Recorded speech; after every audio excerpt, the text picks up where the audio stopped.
I think people maybe don't understand the opportunity cost associated with not starting a business. They're just looking at what if it fails. If your job involves mindless button pressing, it'll be replaced in the next 6 to 12 to 18 months. Don't wait. Like, what's the worst that's going to happen? Welcome to the Franchise Champion Show. I'm Alan Regala, former D1 athlete, Stanford engineer, and franchise owner who built a $1 million exit. This show is for driven individuals who want to find the right franchise and build a business that works for them. My guest today left Hollywood, turned down serious money, and took a bet on a one-truck family power washing business called Rolling Suds. In about 18 months, he scaled it to nearly 300 locations. He's the founder and chairman, and he's here to talk about how he did it and what he believes the franchise industry is getting wrong. Aaron Harper, welcome to the Franchise Champion Show. Thanks for having me on. I'm excited to be here. Awesome. Well, I'm looking forward to this conversation. Before we get going, take us back to the beginning. What were you doing before franchising? Yeah, so I was working in Hollywood, actually. I wasn't an actor or anything like that, but I worked on the teams of the actors and the writers and directors. So I was working with the talent agents and the managers to help them get jobs and find jobs. Okay. So I was basically training to become a talent agent. Got it. And I did that. It's quite a long process. You're doing that for like 5 to 7 years before you get the ability to kind of represent actors and writers. But what I learned is how to deal with really difficult personalities and how to deal with really difficult high pressure situations. Because when you're talking to someone and they just recently won an Academy Award and their next job offer that they're going to get is dependent upon how quickly you respond and how well you interface with it's very high pressure. But what I realized is I liked the idea of Hollywood. I like movies a lot. I'm a big movie buff, but I didn't like a lot of the it was a dog eat dog, we're trying to stab you in the back and kind of a lot of that makes that industry kind of go around. And, people always say you kind of franchising finds you don't find franchising kind of thing. I didn't go to college and I was like, well, I'm going to decide between franchising or Hollywood. I didn't even know what that meant, right? No one does. But I called different friends of mine and asked them what they were doing. And one of my buddies who actually works for me now and introduced you and me together, Brett, was like, hey, you should get into franchise development. And I was like, what's franchise development? I'm not really interested in building McDonald's and Wendy's locations. And he's like, no, told me, 2 Men in a Truck is a franchise. Mr. Bruder's a franchise. 1-800-GOT-JUNK is a franchise. Serve Pro is a franchise. I know those brands. I did not know that franchisees ran those locations, and I didn't even know that franchisees were independent business owners. But I loved the idea of helping people become business owners. That was something I could march behind, regardless of the brand. Do I get to help people become business owners? Yes. Okay, great. Sign me up. So I emailed his boss every 3 weeks for about 6 months or so until he hired me. And then, the rest is history. I worked at a carpet cleaning franchise called ChemDry. Then that company was bought by a company called Belfour. They wanted to build Belfour Franchise Group, which was at the time a 3-brand brand. They built it to 12 brands. I was there through that whole process. I worked on a brand called the Patch Boys, which was kind of a turnaround brand. It needed a lot of help when I got involved. They bought it in the middle of COVID. And I turned to that company from a 98 unit kind of not really great system to hiring a brand president, doing a full brand refresh and everything. I grew it by 223 units in about 22 months. And all of them opened. They were generally profitable within the first 3 to 6 months. And they wanted to give me a 13th brand that was just a single location business. And I, like many of the people you probably talked to, was like, well, I'm not going to own any of it. Right? But they were going to pay me $1 million a year to that would have been my on target earnings, 34 years old. I'm going to make $1 million a year. My wife's 6 months pregnant. And I'm like, but I'm not going to own anything. Right. Wow. And I think I relate a lot to the people who want to buy franchises, because a lot of people who want to buy franchises are leaving a very comfortable. I say that with air quotes for those who are listening on not on video. And and I had a job that was comfortable. But that's a lot of money to turn down. Yeah. It was about $860,000 a year. And then if I hit all my goals, it would have been just under $1 million. That's pretty amazing. I mean, it's a good reference point for those that are in the corporate world right now. They're making 200, 300K. And they're like, man, it's hard to give up this job, to go start from zero, owning my own business. Well, it's a lot less than, $1 million.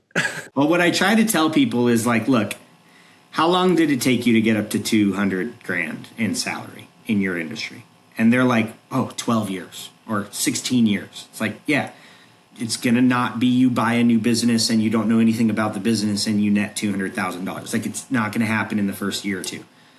But you are building an asset that you can transact or pass down to a child or or hire a manager and go open new locations.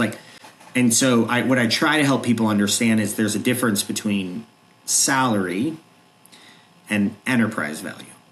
And that's a shift that I feel every franchise owner needs to make. And I think the quicker they make that shift of understanding the difference and the value, the faster they are going to be successful and understand what they're marching toward, right? If someone's like, well, I need to replace my $150,000 a year salary year one or year two, it's like, okay, but now you're a $150,000 a year employee for your company that you now are an employee at. You want to build an asset that doesn't need you. So $150,000 a year is probably a great general manager and a great salesperson, right? So do you want to have an asset that runs without you, or do you want a salary of $150,000 a year? And that helps them kind of start to think oh no, I am buying a business, so I don't have a job. It's like, okay, great. Now that we're on the same page, let's keep talking. Right. Yeah, for sure. Oh, that's great. Okay, so you're in the middle of this decision. You got a great offer on the table, and then you got a wife and a pregnant wife at the time. Is that pregnant wife, 6 months pregnant? So I go to her and I'm like, "Look, I got this job offer. I've been unhappy for a variety of different reasons. Which are just related to kind of pre-investing in infrastructure, just supporting franchisees in a different way that I wasn't able to, frankly." And just, being like, that department's not doing what I know they need to be doing. We're fighting here. And I said, I'd like to franchise a business. I don't have the business yet. I would need to raise capital to franchise the business. And I'd be investing a large portion of our life savings in franchising a business. What do you think? And she's like, Aaron, I know you're going to take care of us. Go do what you want to do. And so I looked around the country. I just let everyone I was talking to know that what I was looking for. And I looked at HVAC and roofing and plumbing and solar and tree care and insulation and lawn care and line striping and epoxy coatings and variety of different independent businesses that were non-franchised that I could turn into a franchise. And I met the founders of Rolling Suds in September of 2022. I then was terminated from my job in October of 2023 after adding 223 units for them in 22 months. To be fair, I told them what I was going to do because I was honest and I wanted them to know. Yeah. And I wanted to give them enough time to transition any kind of deal flow so that I wasn't hurting the brokers that I was working with and deals would still go across. So I wanted to give them 3 months, But I think once I was looking for another franchise or becoming a franchisor, maybe I was like a liability. It doesn't matter because the boats were burned at that point, and it was like, all right, I got to swim, So anyways, I acquired the brand in January of 2023. I raised capital from industry legends like David Barr and Brad Fishman, who everyone knows if you're in the franchise industry, very well known, former chairman of the IFA, big people that have mentored me over the years. And then I wanted kind of intellectual capital so that they know how to do things that I haven't done. And I knew I was going to come across many things that I didn't know. And so that's been really helpful. And then I'm the largest shareholder in the company. We've since grown from a single location power washing business in Pennsylvania that focuses largely on commercial pressure washing versus residential. We still do residential. It's just a smaller portion of our business. We've grown from one location in Pennsylvania to 356 territories, operating in 37 states with about 106 franchise owners. Wow, that's crazy. And have, become the largest power washing brand in the world. And I stepped into a chairman of the board role about 9 months ago. I help with kind of being out in the community and kind of working with consultants and kind of doing more media stuff. But we have a C-suite of executives that run the company. Wow. Wow, that's great. Okay, I want to circle back to that in your transition from founder to releasing that control of the company in that way as far as being a CEO. But before we do that, let's tell us a little bit more about Rolling Suds. Obviously, so it's power washing, but what does that mean exactly? Who are you helping, and all that good stuff. Yeah. So so power washing as a whole is like a super fragmented industry, like many of the industries that people can buy into in franchising. It's largely made up of mom and pop operators that kind of do the jobs themselves. I would say probably 80+%, maybe even 85% or more of the industry is kind of a solo truck or maybe 2-truck kind of guy that does it himself. Ripe for disruption. Those power washers largely focus predominantly on houses, driveways, decks, fences, that kind of stuff. Mm-hmm. We have focused on much larger jobs. So we did the Caesars Superdome before the Super Bowl. We turned it from gray to white on the top of the dome, which is like our most famous job. We do about 4 airports nationwide. We clean military bases. We are doing shopping centers. We just gave a bid on 1,500 parking garages nationwide. We do work for Starbucks and Popeyes and Panda Express and Associate Property Manager. Like, these are all jobs and people that and companies that we do work for. And so basically we are faster, better, stronger, and more efficient than 99% of power washers. And so we're built from the beginning for these larger jobs. Whereas many of these power washers need to build up to get to the point where they can afford the right equipment or they have enough capital to go there. We're bringing in capitalized operators from the beginning that aren't interested in a 1-truck operation. They're hiring 2 people to run the truck before they even open. Mm-hmm. And they're set out to build like a sizable business that's focused on recurring revenue, jobs that need to be done either every night or every week or every month or every year, depending on the use case. And so we have a proprietary power washing method that allows us to do these jobs. Like, we can hit 5 stories from the ground with our trucks. We carry about 1,000 gallons of liquid on every truck, so we can bring our own water. If it's above 5 stories, we can send out drones to power wash across the country. So we're just operating in a different playing field than most of the industry, which has allowed us to really penetrate this commercial market nationwide really quickly. And we've since launched national accounts in the last year and a half, which has dramatically impacted the bottom line and the top line of franchisees across the country. We have a full team that goes out and wins work for people there. That's amazing. I mean, that's a huge thing. That's a huge win for franchisees where, everyone, most businesses, they're looking for leads. I mean, that's the big thing, right? You want to grow, you need leads. And for a franchisor to create relationships with national accounts like, Starbucks and Panda Express and in places like that, automatically in most markets are going to have all of those. You've already got some business coming your way. So that's great. Kudos to you for that. Thank you. I mean, it's what I'll say is it's a significant investment, national accounts is. And my thought is that even if we break even or we lose money, we're able to impact the franchisees on a local level and de-risk their business significantly. So it's worth it, and it's a long-term play for us. And part of the reason why I try to get out here as much as possible and promote, it's less even about Rolling Suds, and it's more about, hey, franchisors, it costs a lot of money to franchise your business. Like, this isn't a fly-by-night, I'm going to get $100,000, go pay for a FTD and try this on the side and get a few franchisees and see how it goes. No, if you're building a franchisor, you have a responsibility to continue to reinvest whatever you get from the franchise back into the business to continue to grow it. And And that's what we've done, and that's why we're 3 years in and we have a full C-suite of executives that runs the company. Like, it's because we raised capital, we pre-invested in growth, we do things like national accounts, we allocate resources properly to the best of our ability, and the franchisees are able to see the results of that. I mean, there have been multiple cases in Rolling Suds where we have done one job, that in that one job from a national account, it has justified the entire investment in Rolling Suds with one job.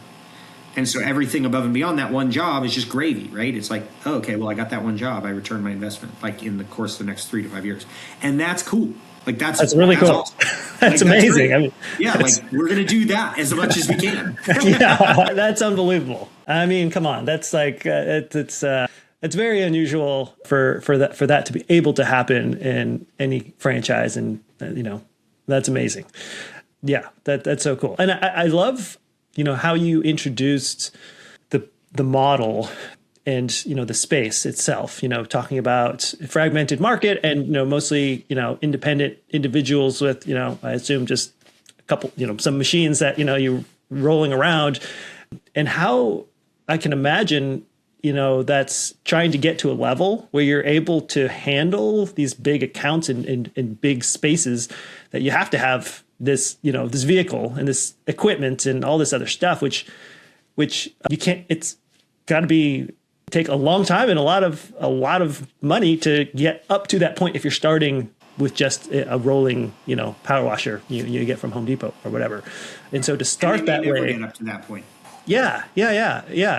So to start that way and to create the model that way is brilliant. I mean, that's fantastic. Thank you. I just got to give it to the Wendling family, because the original founders of Rolling Suds, like, my only experience with power washing before I franchised this business was a couple failed attempts of my wife saying, you need to power wash the house. And then I just burned a Sunday that I'll never get back, just like this, all day long on a ladder. And then being like, wait, why did I do that? And then, that's my experience. That's my driveway every other year. It's like 4 hours is gone, and I'll never get that time back ever.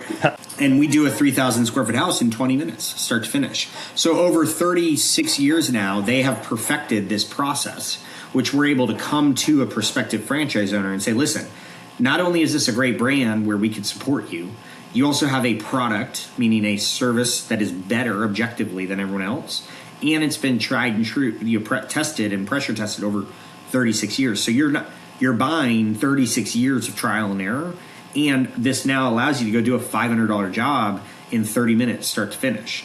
And so you do the math, you do 10 of those in a day, like it starts to add up.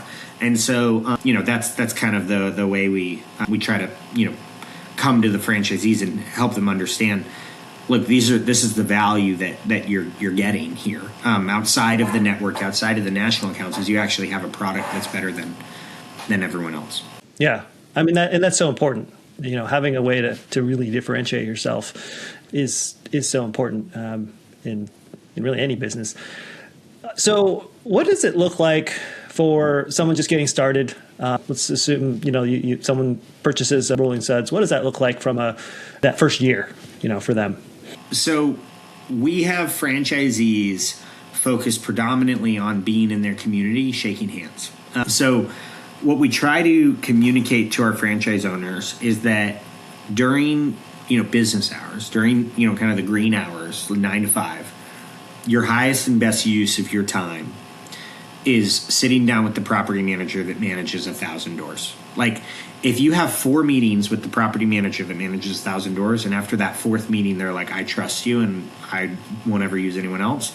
Now you have recurring revenue from HOAs that need to be cleaned every single year across 1,000 different doors that will never, now it's just account management versus like on a lot of the residential work, you close it once and then you got to go close it again 2 years later. You close a property manager that has 1,000 doors, and now you're cleaning 1,000 doors over a certain amount of cadence. Mm-hmm. And so what we try to communicate to our franchisees is like, listen, during business hours, until you get up to 3 trucks, this is the highest and best use of your time, is shaking hands and doing that type of stuff. Which means that all of the actual operations of how to actually deliver the service, meaning clean the buildings, would be done by kind of a general manager in training, and then eventually that person kind of rises up to a full general manager within that first year, so that then they get to the second truck, and really this business starts to make sense when you have multiple trucks. I try to let people know with one truck you're just stabilizing cost, right? Like you're not going to make huge margins on one truck because there's fixed expenses, right? But every truck you add, you get margin expansion, right? And so this business is really exciting at 3, 4, 5, 6, 10 trucks. Like you can build a very sizable business doing that. That's great. That's cool.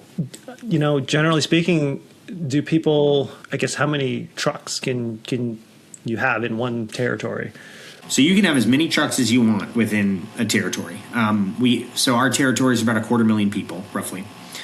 Could be a little more, a little less. And then we do a minimum of 2 territories because we're only looking for multi-unit owners. We don't sign up any single unit owners. This allows franchise owners to come in and build a sizable company. If you have 500,000 people or 750,000 people, like that's a lot of structures that need to be cleaned, which roughly comes out to somewhere between 80 to 100,000 households and somewhere between 4 and 12,000 business addresses. But one business address could be a job that recurs for one truck per year, right?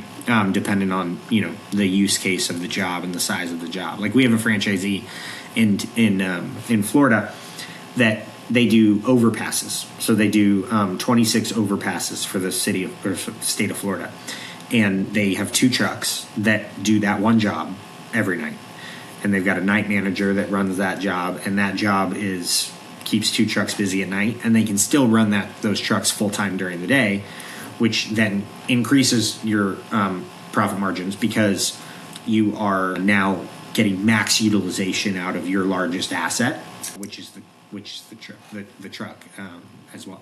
Did you say every day, by the way? Every night? Wow. That's crazy. Wow. That's amazing. That's a good account. Okay. So people don't really think, like, that's one of the most interesting things about this business is when you say power washing, someone immediately thinks of like a 15-year-old doing a driveway and charging $80. Like, and that's not a big business. Like it's a great first business for someone to like go out, make 20 grand in a year, like use that money for spending money, go to college with that money, whatever. This is a different thing entirely. Like we are doing 5-story parking garages with 1,000 spaces, and we're doing it in 2 days. You know what I mean? Like that type of stuff. And so when a franchisee buys, territory, 2 territories, 3 territories, they can really go as deep as they want in those territories and add as many trucks as they want.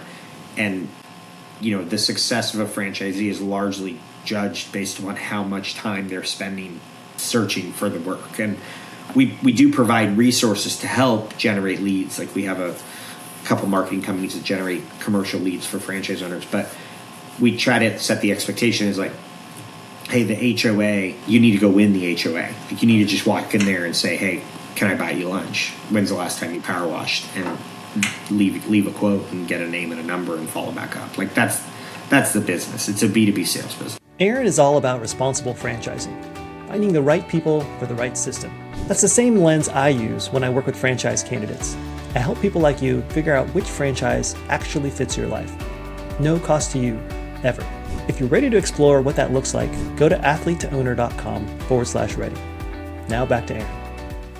Okay, so the owner is largely focused on building relationships and marketing, lead generation themselves. And it sounds like you bring on a technician or a GM, two technicians, and you mentioned a GM in training. Yeah, so the GMIT is what we call them. That is your lead technician. So your lead technician is working to become a GM. And so we call them your GMIT because it's like someone who's doesn't just want to remain a technician. They want to lead and manage. Yeah. But what we don't want to do is hire a GM that doesn't know how to run that truck, because Right. they're going to have to let go of technicians. And if they don't know how to train them, they're going to be in bad shape. Yeah. And then at training, what we do in order to fix that problem on the owner side is the owner comes in. First 2 days, we teach the owner how to do the work. And the next few days, the technician comes in, or the GMIT comes in. And then we oversee the owner teaching the GMIT the work. And so it's a train the trainer model, which allows franchise owners to have more control over their business without having to actually be out there doing the work themselves. Got it. Makes sense. Okay. And so as time goes on, obviously, hopefully the owner is generating, is productive and generating new accounts, and the money's coming in, the accounts are coming in, and things are going well. What does that look like over time for the owner? Are they eventually hiring someone to do this, to keep expanding, or they continue doing it themselves? For sure. Yeah. So what we try to set the expectation with the owner is that for the first 3 trucks, we want you out there building enough revenue and profit for those 3 trucks. No one's coming into our business wanting only 3 trucks. Like they all want a larger business, right? They're investing hundreds of thousands of dollars to get this launched. They want a business that gets them to a profit number that makes sense to invest that dollar amount, right? And so for the first, 3 trucks or so, they're doing it. And then at that point, they have enough dropping to the bottom line to then invest in kind of a commercial sales team. And the commercial sales team then takes over a lot of the kind of going out and finding new relationships. And the owner then kind of steps into more like account management of the major relationships, right? Like, as an example, this relationship in Florida that's like it's a big job, like very big 3-year contract. Like that is always probably going to be the owner interfacing with the person who's doing that because it's such a big job. It's a pretty important account. It's a very important account. But the new sales guy that they hire is going out and closing $3, $4, $5, $6, $10, $15,000 commercial jobs, right? But initially, we want the owner to not be dependent on the success of a sales team, because these sales cycles are oftentimes 6, 12, 18 months, depending on the type of work. Like that Superdome job we did took 9 months of like meeting with the mayor, sitting down with city council, talking to GCs, like bidding the work, following up on the work. So it was 9 months of a close rate cycle. Yeah. There's no salesperson that would have been able to win that work other than the owners of that business. Sure. And full stop. And so, but we try to help people understand that this is not, you're not going to have a job in this business. Like this is to get the business to a number EBITDA wise that makes sense to then continue to reinvest that profit back in. And then we're going to help you get to 5 to 10 plus trucks by continuing to go deeper in those territories and hire more people, build more sales teams, that kind of stuff. Yeah. Yeah, it makes sense. That's great. I love that you guys have a plan for growth, and you even right up front, you're not even selling a single territory, right? I mean, it's like we want to work with people who want to grow a big business. So buying at least 2, and here's what this looks like over time as you grow and scale, because we want you to grow and scale. And we're going to help you along the way. I think that's amazing. I mean, it's really franchise owner focused, because and knowing who you want, as franchisees, of course, as well, knowing who's going to be a good fit for your system. Yeah, we've turned away over 100 people that had cash and wanted to buy the business and weren't right for us. So we, part of the benefits of raising capital and putting the right systems in place is like, you don't need the kind of franchise fees initially to grow the company. You can be selective, and we're not perfect in who we choose, but we have turned away a lot more people than any of the other brands I've been involved in the past. And we were very intentional at the beginning of, this is who we're looking for, this is who we're not looking for, this is the kind of business we want to build, this is the kind of culture we want to build. And so we've been quite ruthless about who we allow in and who we don't. Yeah. Yeah, I've definitely seen this in some younger brands, emerging brands that don't have that same type of capitalization, and they bring in whoever is, willing to pay. Then what I see after the fact, maybe it's a couple years later, it's, wow, we're really trying to clean house, because the people that we thought were going to be, good at the beginning are just kind of, floating along and are not really interested in really building a business. It just, maybe it's more of a job, and it's just, it just isn't the right fit for the organization anymore, as they want people that want to grow a real business. And so that's great. Good for you guys getting that right up front. So let's go back now to your transition. Talk to me about how you ended up deciding to hire a CEO and the whole C-suite when it just wasn't the right fit for you anymore. Yeah, I mean, so I think an important part of business is knowing what you're good at and also what you enjoy doing, which are usually both the same things. You usually like doing what you're good at, and you're good at what you like doing, and also where potential deficiencies lie. And then finding people where that's not a deficiency for them. In fact, that's what they love doing, and it's also what they're great at. And then building a vision in a world that's big enough for them to fit the vision for their own life within, right? And then basically recruiting those people to then come and grow your company with you. And this works at the franchisor level, where I'm chairman of the board. It works at the franchisee level when they're trying to hire a great general manager that's going to motivate technicians to get up every day and smile and go to the job and do the work. You're constantly selling and recruiting. That's the primary job, I believe, of a business owner, is to sell and recruit. Both of the things are pretty similar in terms of tone and structure. And so, a lot of businesses, like, you have to bet on where you are going to be, not necessarily where you are currently. And my background is in franchise sales. So I'm pretty confident year over year on how many franchises we're going to sell, right? And I know that we can get them open, right, which is a big, important part. And so I can then predict, if we sell this many units and we have this many that open in this period of time, this is where we'll be in 12 to 18 months.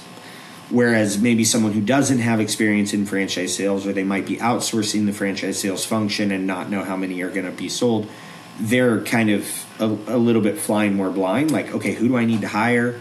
Do I need to hire them now, or do I need to hire them in 6 months? Should I just wait until we have enough people to then hire? But like, I've been able to kind of have that foresight due to just that sales function being something I understand quite well.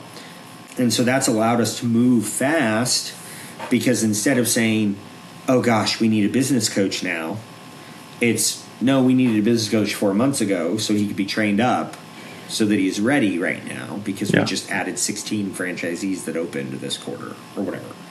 And now they all have a business coach that knows the business and understands it because he's been being trained for 3 months or whatever. That's just as an example. And the same thing happens for C-suite executives. It's just now you're recruiting leaders that can lead. And so then you're recruiting the leader that then builds the department and leads the teams. And so it's just a different type of recruiting. But I guess, like, personally, which is I think where that was more all kind of like tactically, but personally, which is I think where your question was going, is I was never going to be the guy operating to get us from 300 units to 600 units. Like, the person and the skill sets necessary to go from 0 franchise units to 200 or 300 franchise units is a very different skill set, and it's a very different human than the one that goes from 300 to 600. And so I knew that from the beginning. And so I started recruiting for these roles in 2024, because by 2025, those people needed to be in place. They needed to have teams underneath them. Those teams needed to trust their leader, and they all needed to be rowing in the right direction. And so I started recruiting for these roles quite early, because I knew that where we were going to be. I knew we're going to be at 600 units by this date. Like, we're going to be there. So we got to work backwards. How are we going to make sure we're supporting the franchisees properly? And it's just like over investing, pre-investing, over-investing, pre-investing, that kind of stuff. Yeah. That's a really insightful, I guess because of your experience from franchise sales in the past, that has given you this ability to look forward and to anticipate. It's so much of, I think, any organization can struggle with, especially if they don't have that experience, to have the foresight into what's coming up next and how to prepare for that accordingly. And I mean, I don't know. I guess it's unusual. It seems to me most franchisors don't have this type of mindset and this preparation that is done beforehand. So another kudos to you guys, to you and your team. I have a great team. They make me look really good, but they are the ones that run the business day to day. I try to provide resources and get out of the way the best possible. And I get to do things like this, talking to you, which is, again, things I'm good at and that I love. And I think what I've learned just personally is, like, the more days I can string together where I'm spending most of my time doing things that I'm good at and that I love, the better my life will be. And I think every business owner, in order to grow a company, has to do a lot of things that they hate and drain them. And that's why a lot of people don't make it, because you've got to get through these things that are inherently hard, that you don't know what's going to happen, and you're wondering what's going to go on, and you're living in a constant state of uncertainty. That's business. But ideally, the business gets to a certain point where it is sizable enough to where you can hire great people to take those things off of your plate that you don't enjoy doing, that don't give you enrichment. And so I try to focus as much of my time on doing the things that give me enrichment, because I find that I'm a happier person. I'm more friendly to be around with my wife and my kids, which is really important to me. So, yeah. That's great. I think something that's missing in a lot of people's lives, just in general, is the idea that you can design your life and you get to choose, right? And decisions that we make, each and every day are impacting, how we live. And just from a big picture standpoint, going into own a business, a lot of people do that because they want control of their financial aspects of their life, as well as the time freedom. And I think once you establish that owning a business makes that possible, you still have to design your life once you have it, once you have the business, because within that there are just so many things within a business that need to get done, so many tasks. And if you haven't designed it appropriately, or if the franchisor maybe hasn't set it up in a way that makes it obvious and easy, then you can get stuck doing things that you shouldn't be doing, and that aren't fulfilling to you. And like you said, that, you get wiped out, energetically, and you never have time to hire people. You never have time to do anything that's really giving you the leverage that you need.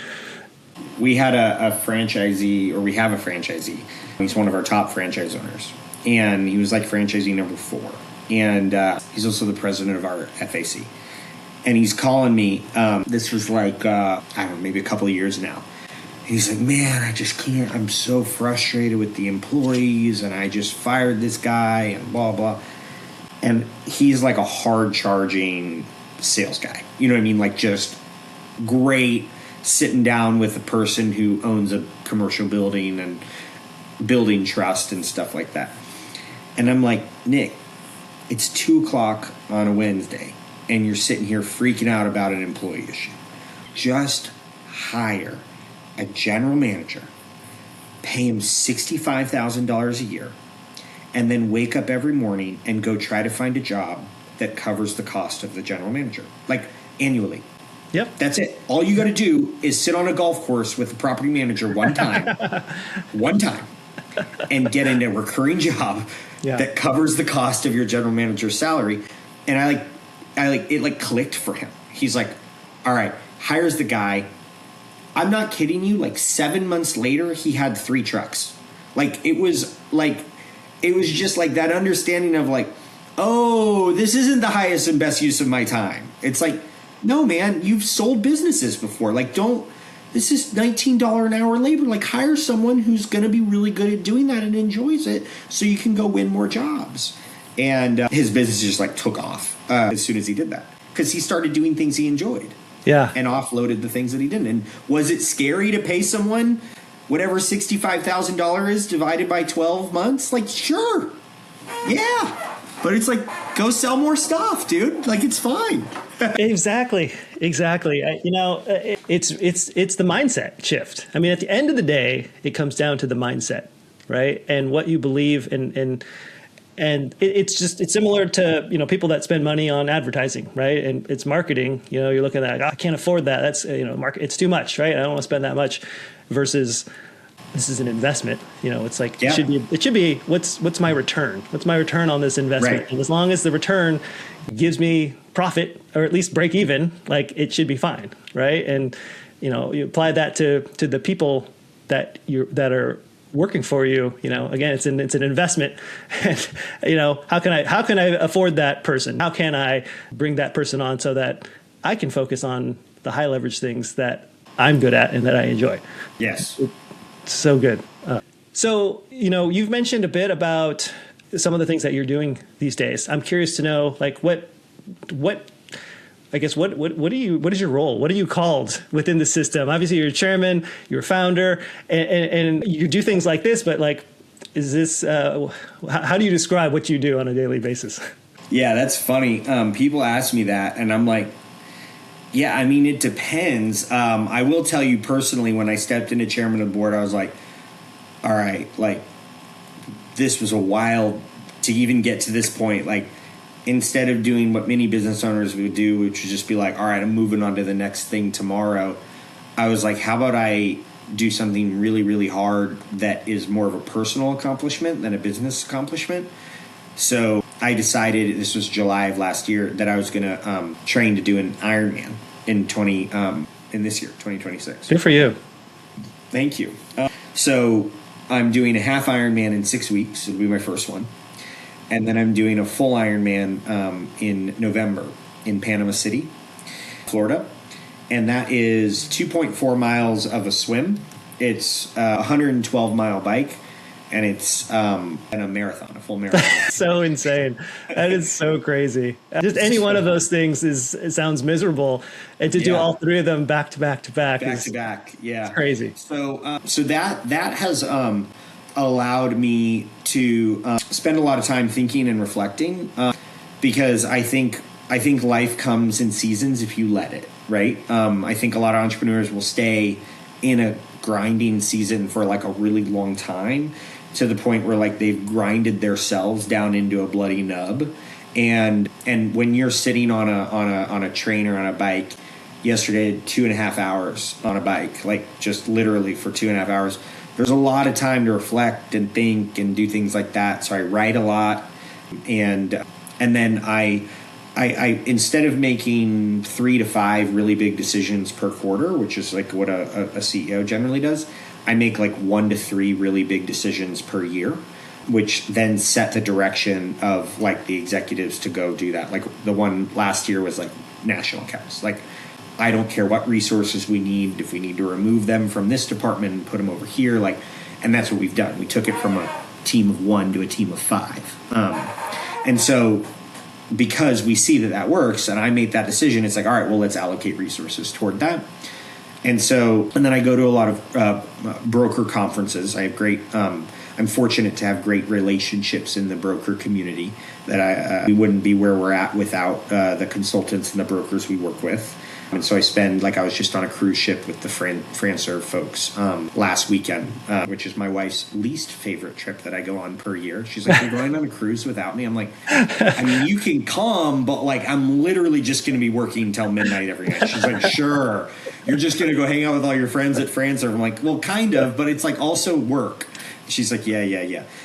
So I do that. I'm going to San Diego next week for franchise sidekick event to see my friends over there at Franchise Sidekick. I create content. I work on different types of things that the business needs in the background. Like I just built a dashboard for franchise development. I actually spend like a lot of time in AI, like optimizing processes and procedures. I built an assistant for myself named Sybil, which checks my email and checks my Teams every hour and lets me know what comes up with. She booked me my flight for next week over the weekend. Got it up to. So like I try to I tinker and do stuff like that. That sounds like my fun. Calendars are generally clear. Like I don't generally have much on my calendar. Wow. I can really appreciate you being intentional about where you're spending your time. And I think that's it's so important. And, at the beginning of any business, there is a grind period. There is I'm going to work my butt off to make this work and make this happen. And then, when it's at a certain point, though, being able to step back and take a bigger picture view of the whole situation and your place in the grand scheme of things, and to be able to, intentionally, design your way. In this case, you design your way out of the business and, create more personal space for yourself, more personal goals. And I'm sure you're still involved, but just in a different capacity and one that suits you and what you enjoy. Yep. And I spend a lot of time with my kids. We've got a 5-year-old. He turned 5 this week, or last week, 3-year-old daughter, and then a almost 10-month-old baby boy. So my wife stays at home with the kids full time. I don't work on the weekends if I can avoid it. I usually don't work past 5:30 or 6 at the latest. And I'm consistent. I try to be consistently present. And I think that there can be as much growth that comes in the moments in which you pause than you can have in the moments in which you're grinding. It's just a different type of growth where you kind of, when people talk about like working on the business instead of in the business, I think in the moments where you pause or your calendar is empty for the day, you can kind of work on the entrepreneur instead of in the entrepreneur, so to speak. Work on yourself instead of in yourself, right? And so writing really helps with that. Kind of just understanding and I, years ago I started writing a lot of content, which a lot has been online for those who either follow me or have heard about Rolling Suds. Like there's a lot of stuff online in which I've written and articles and things like that. And that's just a moment of, self-reflection as well. But yeah, I try to be very intentional with what I'm doing and why I'm doing it. And if someone else can do it better than me, then I don't know that I should be doing it. So I try to focus entirely on the things that I'm good at and also enjoy doing. Nice. All right. Last question for you. For those out there that are contemplating, leaving the corporate world in pursuit of, their own dreams in business ownership, looking at business ownership as being a vehicle and franchising as being a vehicle, what advice do you have for them? Don't wait. I think a lot of people are waiting for this perfect moment when, the clouds are going to part, the light's going to shine down, the bush is going to burn, the seas are going to part, and it's like, now I should start a business. And I think people maybe don't understand the opportunity cost associated with not starting a business. They're just looking at what if it fails. And I think the reality of it is most of the people that are leaving a corporate career, let's say they're making $200,000, they are likely a highly marketable individual, right? Like if they're making $200,000 for Oracle doing a VP of sales role, they could probably go work at Microsoft as a VP of sales and make $200,000. And so let's say they take $300,000 out of their 401k and they maybe do $100,000 a year home equity line of credit. What's the worst that's going to happen? They're going to lose $300,000 and then go get another job where they're making $200,000. I think playing it out in their mind all the way through to worst case scenario, for me, actually completely minimized risk. I was because I think your ego and fear tells you you're going to be living under a bridge, eating out of a plastic bag.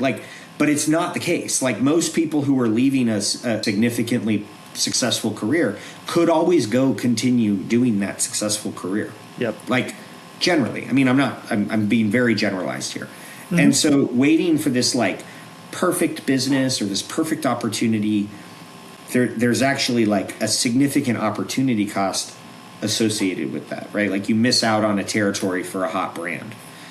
Or like, you know, the kind of newer version of that is I'm waiting for this HVAC business that has a fax machine that I just need to replace it with like a cell phone and put some automation in, and it's netting $500,000, and I'm going to buy it for $1 million using SBA, 90% debt financing.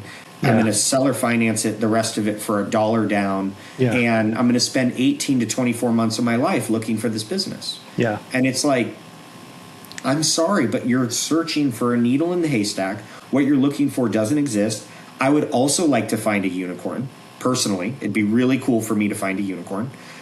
But, like, I'm not going to bet my life on it. And so, like, there's this intersection between like, having a job and the certainty, quote unquote, of having a job and starting a business and the uncertainty of starting a business. And people are trying to kind of like bridge that gap by finding an existing business or a franchise, right? And they want this perfect thing. And I would say perfect is the enemy of good. Like, just start. Yeah. And frankly, like if your job, and I'm not going to say this to be dramatic, but it's because I spend a lot of time in AI. If your job involves mindless button pressing at all, it'll be replaced. In the next 6 to 12 to 18 months, those functions in the business for any smart business owner will be replaced. And so this idea of like, I have this safety job where I'm a computer analyst at Oracle. It's like, no, dude, 8 months from now, there will be no computer analysts at Oracle. Like there will be bots that analyze whatever it is. Like, and so, you know, you see this, there's not this significant job growth happening right now. And the reason is because jobs are being cut and replaced by very sophisticated AI that can work 24/7, that doesn't need days off. Like they don't get sick. They don't work 8 hours a day. Yeah. And so it's not as safe as it used to be. So I say that because usually people run away from fear more than they run toward opportunity, frankly, or run toward, you know, it's just, there needs to be a little bit of healthy fear around missing out on something great because you're trying to find perfect. Yeah. Yeah, that's well said. I definitely run across a lot of people who are looking to buy an existing business and looking for that unicorn, looking for that needle in the haystack. And, you know, the months and then, you know, how many months and years have to go by, especially if you've been laid off and the savings just keep dwindling, you know, like how long do you wait for that? I love finding people though, that like we're working with a guy right now who left his job. He's a full-time searcher. And I'm like, yes, dude, like you are in it to win it. You've left your job to literally just search for a business. Perfect. Like you're going to probably not find what you're looking for. We have territory where you're at, but like you're all in, dude. So like all you got to do is find the right opportunity here. It's much better than the person who's like, I can't leave my job. I need $175,000 a year salary to leave the job. I'm going to hire an $80,000 a year manager. He's going to build my $2.5 million business that's going to net $375,000. It's like, no, dude, that's not going to happen. You got to go all in. Like literally you got to go all in. So that's the way to do it. Well, thank you so much, Aaron. I appreciate you being on the show. Thank you for sharing your words of wisdom, and congrats on being a franchise champion. Thank you so much. Aaron left a stable, well-paying path to bet on himself. It worked because he knew what he was building toward. If you're at that same kind of crossroads, good job, good income, but wondering if there's something more, I can help you figure out whether franchising is the right next move and which brand actually fits your life. And there's no cost to you. Book a call using the link in the show notes or go to athletetooowner.com/ready. I'm Alan Regala, helping you become a franchise champion. See you in the next one.